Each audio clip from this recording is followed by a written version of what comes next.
kana jechuudha. Ati akkamitti tuquu dhabdee hawwii? Durbummaa akkamii qabdi hawwiin ilaa amma? Isin hawwiin maal jettis ma gaafadhu gaafii? Hawwiin isin gaafanne walumarra isin gaafadhaa hin jeen. Wanni kun dhugumaan Sayidon? Maal dhugaa? Yaa amma gaafii akkana waan gaafatamu. Bakka ati qixxee kenna buli. Eessa? Ati nu qixxee buli. Akkam nu gidduu moo? Nu jidduu. Ayaan tokko fara. Guys, waanuma ajaa'ibaatu ta'e. Egaa akkuma argitanitti guyyaa dheengaddaa gaafa Sumayyaan dhattee intala kana haasofsiisaa turte manatti Sayidoo faana nikaa godhattanii jirtu moo ati haadha manaa isaati moo akkamitti isa faana jiraachuu dandeesse akkamitti mana tokko keessa jiraachuu dandeessanii dhiirri fi dubarri akkamitti obboleettii miti omaasaa miti akkamitti mana keessa jiraata isa wajjiniin nikaa godhattanii jirtu jennaani an lakkii waa'ee akkasii keessa hin jirru. Akka obboleessa akka obboleettiitti waliin jiraataatii jirra. Even ምንድነው tiraasii gaafa rafnuyyuu tiraasii jidduu keenya rafnaa jechaanitti turte jechuudha. Waa'ee kanatti irratti dhaabatee har'a Roozan Sayidoo fi ishee iddoo tokkotti gaafattee nitii jirti jechuudha. Waa'ee durbummaa ishee kanarratti hawwii aga ammaa akkamittiin ishee faana jiraataa jirta akkamitti durbummaa ishee irraa fudhachuu dadhabde. Immoo akkamitti mana tokko keessa jiraattan akkamitti waliin jiraataa jirtu soba moo dhugaadha wanni kuni dhuguma aga ammaatti ishee hin tuqne ati jettee raawwattee Sayidoo gaafattee Sayidoon eenyutu jedheede safuudha kun dhugaa waaqaa'e. Innaa jarri kun diraamaan irratti hojjetaa jiru natti fakkaata gaafan ilaalu. Nagaan isiniif haa ta'u akkam ooltanii akkam jirtu fayyaa qabdu kabajamtoota hordoftoota koo nagaan qaba galata rabbii bakka jirtanitti nageenyi rabbii isiniif haa baay'atu oolmaan har'aa maal fakkaata sanbanni ana bira wanti hundinuu gaariidha galata waaqayyoo isin birarree gaarii isiniif haa ta'uun isiniin jira. Egaan akka har'a viidiyoo Roozaa fi Sayidootii fi hawwii argetti baay'uma tokko nama dhibaa waa'ee durbummaa hawwiitti irratti haasa'atii turanii. Gawaayee durbummicha kanarratti Sayidoon dhugaa jirtu hin baasne eenyutu jedhee durbummaa maalii jechaa ture. Egaa akkanatti fakkaatutti jalqabuma isaarraayyuu waan hawwiin durbummaa waan qabdu natti hin fakkaatu jechuudha. Maaliifiini yaadattootaatanii viidiyoo jalqabaa yeroo duraanii guyyaa tokko haasa'atii ture jechoota isheen naan jetteetuyyuu namoota namoonni meeqa warra durbummaa qabna gaafa durbummaa keenya nurraa dhabdeeyyuu nutti tuuftee nu biraa deemtaa. Yoommoo durbummaa qabaachuu keenya kan durbummaa keenya qabaachuu keenya kan argite yoo ta'e yookiin immoo akka qabnu yoo beekte maatii keenyatti jaarsa ergitee nikaa nu hidhatta. Osoo nikaa hin hidhatin dursinee raawwanni indoomii akka bakka akka ati ilaaltuuf si faana dursinee zinaa dalagnaa naan jedhanii kan jechaatii ture jechuudha.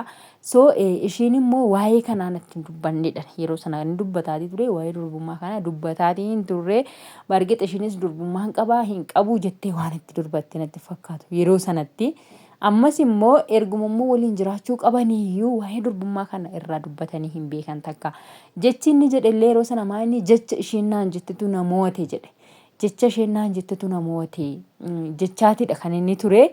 Malee waa'ee kanaa dubbataatiin turre waa'ee kanaa irratti immoo kan dubbate dheengaddaa Sumayyaadha akkasumas gaa'unaanchi dingilnash wayi dingilshin alwasadam urgusnash alaraggash ምናምን jechaanitii turte jennaani nees gaa'uun ምንም ማለት እንትን አላልኩም jettee ni teerti jechuudha akkuma dhageessanitti.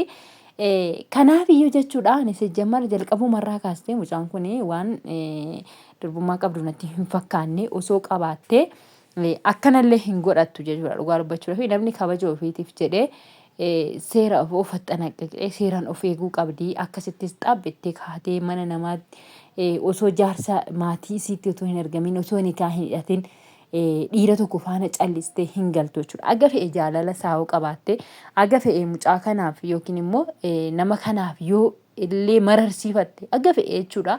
Aga fe'ee namni kun miidhamee yoo mararsiifatte illee utaalteetuma kaatee faana hin galtu turte jechuudha. Maaliifiin hanga maatii isiitiin walitti fiddee raawwattee nikaa maatiin isii godhaniifitti.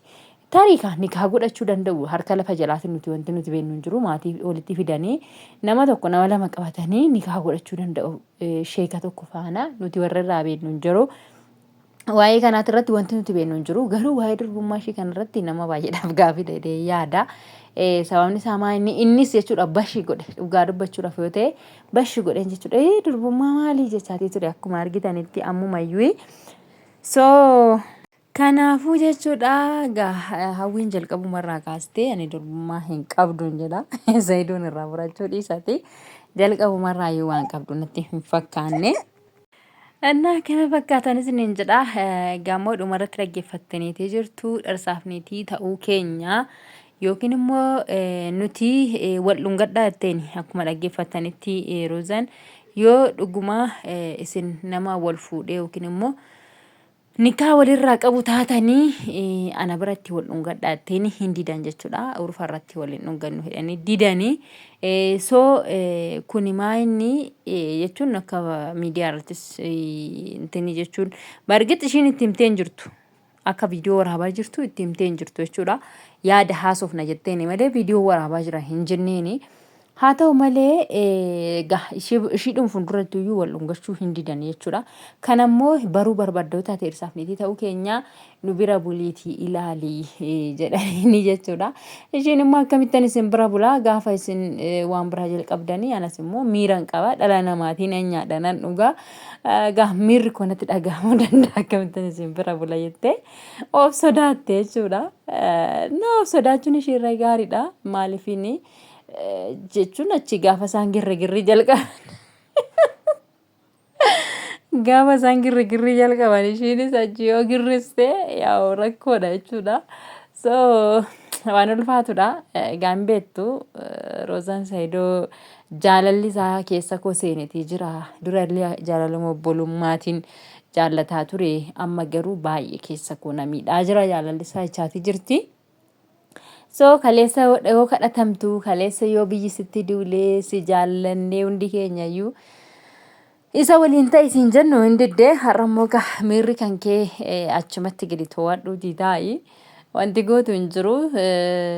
Kanaafiyyuu jechuun bakka jarri kun jidduu keenya bultaa jechaaniitii turani Sayidoodhani.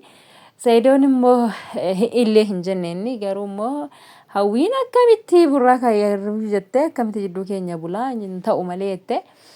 Innaa akkasidha. Dubbiin isaa baay'een tokko nama dhiba. Waa'een durbummaa ishiitunis nama dhibdi.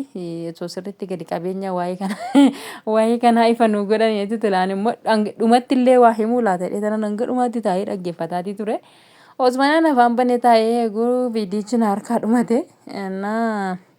Roozaa garuu waan sila jalqabdee otoo galmaan nu geesse nuti tolti waa hin tanaatun hin eegna. Eegaa irra.